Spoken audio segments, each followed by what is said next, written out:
नमस्कार. आजच्या या सविस्तर विश्लेषणामध्ये आपलं स्वागत आहे. आज 11 मे 2026 आणि आजच महाराष्ट्र शासनाचे काही अत्यंत महत्त्वाचे शासन निर्णय म्हणजेच GR प्रसिद्ध झाले आहेत. या निर्णयांमध्ये 2026-27 या हंगामासाठी बियाणे अनुदानाची विस्तृत माहिती देण्यात आली आहे. आज आपण या गुंतागुंतीच्या शासकीय आकडेवारीचे अगदी सोप्या आणि स्पष्ट पद्धतीने विश्लेषण करणार आहोत. चला तर मग या माहितीच्या खोलात जाऊया. आजच्या या माहिती सत्रात महाराष्ट्र बियाणे अनुदान 2026, राष्ट्रीय खाद्य तेल अभियान, सोयाबीन उत्पादनावरील खास फोकस, कडधान्य आत्मनिर्भरता अभियान, बियाण्यांसाठी मिळणारे अनुदान आणि हे सर्व शासन निर्णय नेमके कुठे पाहायचे हे आपण पटापट कव्हर करणार आहोत. सुरुवात करूया आपल्या पहिल्या भागापासून. महाराष्ट्र बियाणे अनुदान 2026 या वर्षीच्या हंगामाची व्याप्ती नक्की किती मोठी आहे ते पाहूया. आता या मोठ्या आकड्याकडे लक्ष द्या. 368 कोटी रुपयांहून अधिक. होय, राज्याच्या आणि केंद्राच्या बजेटमधून या योजनांसाठी तब्बल 368 कोटींची भक्कम तरतूद करण्यात आली आहे. यात राष्ट्रीय खाद्यतेल मिशन आणि कडधान्य आत्मनिर्भरता अभियान या दोन्ही योजनांचा समावेश आहे. हा केवळ एक आकडा नाहीये, तर राज्यभरातील शेतीसाठी आणि थेट तळागाळापर्यंत पोहोचणाऱ्या आर्थिक मदतीचा हा एक खूप मोठा आधार आहे. आता वळूयात दुसऱ्या महत्त्वाच्या मुद्द्याकडे, राष्ट्रीय खाद्यतेल अभियान आणि त्यातली पिकांची नेमकी उद्दिष्टे. राष्ट्रीय खाद्यतेल अभियानासाठी तब्बल 200 कोटी 73 लाख रुपयांचा स्वतंत्र निधी मंजूर करण्यात आला आहे. आता पिकांच्या उद्दिष्टांकडे पाहिले तर भुईमूग 13 जिल्ह्यांमध्ये, कारळे केवळ अहिल्यानगर आणि नाशिक ह्या 2 जिल्ह्यात, करडई 9 आणि तीळ 5 जिल्ह्यांमध्ये वितरित केले जाणार आहे. शासनाचे प्राधान्य कोणत्या विभागात कोणत्या पिकाला आहे हे यावरून अगदी स्पष्ट होते. पुढचा आणि कदाचित सर्वात चर्चेचा विषय म्हणजे सोयाबीन उत्पादनावर दिलेला विशेष भर आणि काढणी पश्चात मिळणारी मदत. या संपूर्ण खाद्यतेल अभियानात खरी बाजी कोणी मारली असेल तर ते पीक आहे सोयाबीन.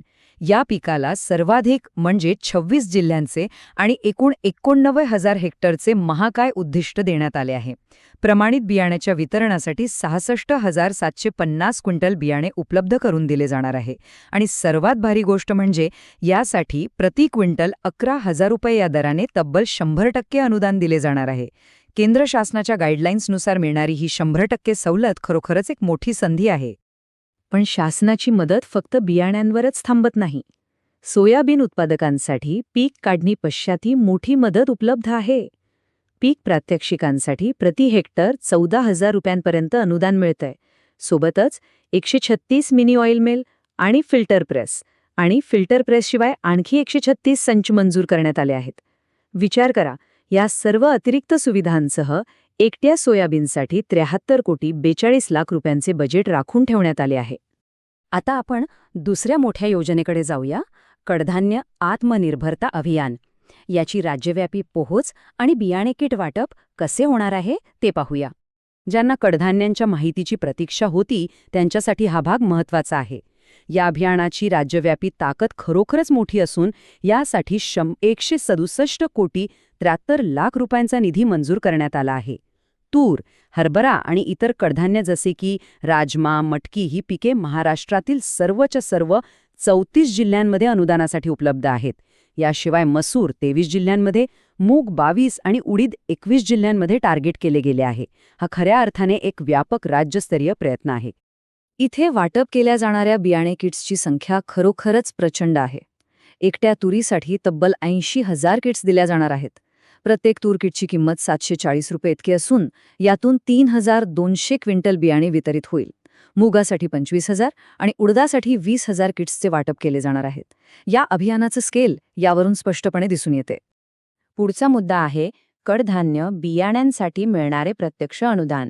याचे दर आणि बियाण्याच्या वयाचे नियम नेमके काय आहेत ते समजून घेऊया. आता हे थोडं लक्ष देऊन ऐका.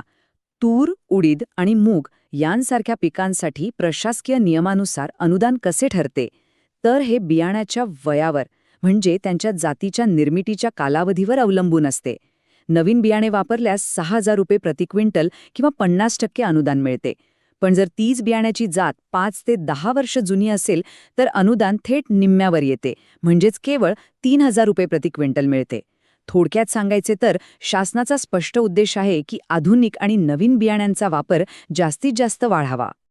पीक प्रात्यक्षिकांबद्दल सांगायचे तर प्रति हेक्टर 10,000 रुपयांची एकूण अनुदान मर्यादा आहे. यामुळे एका हेक्टरच्या मर्यादेत काम करताना थेट 4,000 रुपयांपर्यंतचा आर्थिक लाभ एका वैयक्तिक स्तरावर मिळू शकतो. तुरीसाठी खास 4,790 हेक्टर क्षेत्रावर 23,950 क्विंटल प्रमाणित बियाणे वापरण्याचे उद्दिष्ट समोर ठेवण्यात आले आहे. हे सर्व शेतकरी प्रशिक्षण आणि शेतीशाळांच्या माध्यमातून अतिशय प्रभावीपणे राबवलं जाणार आहे. चला आता शेवटच्या आणि अत्यंत महत्त्वाच्या भागाकडे वळूया. हे सगळे शासन निर्णय म्हणजे GR नक्की पाहायचे कुठे आणि पुढच्या पायऱ्या काय आहे? इतके सगळी सविस्तर आकडेवारी आणि माहिती पाहिल्यानंतर खरा प्रश्न पडतो की हे अधिकृत शासकीय निर्णय प्रत्यक्षात तपासायचे कुठे? तर हे दोन्ही शासन निर्णय आणि जिल्ह्यानुसार सविस्तर याद्या शासनाच्या अधिकृत वेबसाईट महाराष्ट्र.gov.in वर उपलब्ध आहेत. या अधिकृत पोर्टलला भेट देऊन योग्य ती यादी तपासणे आणि माहितीची खात्री करणे ही आपली सर्वात महत्त्वाची पुढची पायरी आहे. आणि याच प्रश्नासोबत आजचे हे विश्लेषण आपण इथेच थांबवतोय. नवीन 2026-27ची ही अनुदाने आणि बियाणे संपण्यापूर्वी जास्तीत जास्त लाभ मिळवण्यासाठी यंदाची शेती तयार आहे का? उद्दिष्टे कितीही मोठी असली तरी अनुदानाचा निधी आणि बियाण्यांचा साठा नेहमी मर्यादित असतो. त्यामुळे या माहितीचा अभ्यास करून जलद कृती करणे आवश्यक आहे. अधिकृत वेबसाईटवर जाऊन लगेच माहिती घेण्याचीच हीच योग्य वेळ आहे. हे माहितीसत्र नक्कीच फायदेशीर ठरले असेल. पुन्हा भेटूया अशाच एका अभ्यासपूर्ण सादरीकरणामध्ये. धन्यवाद.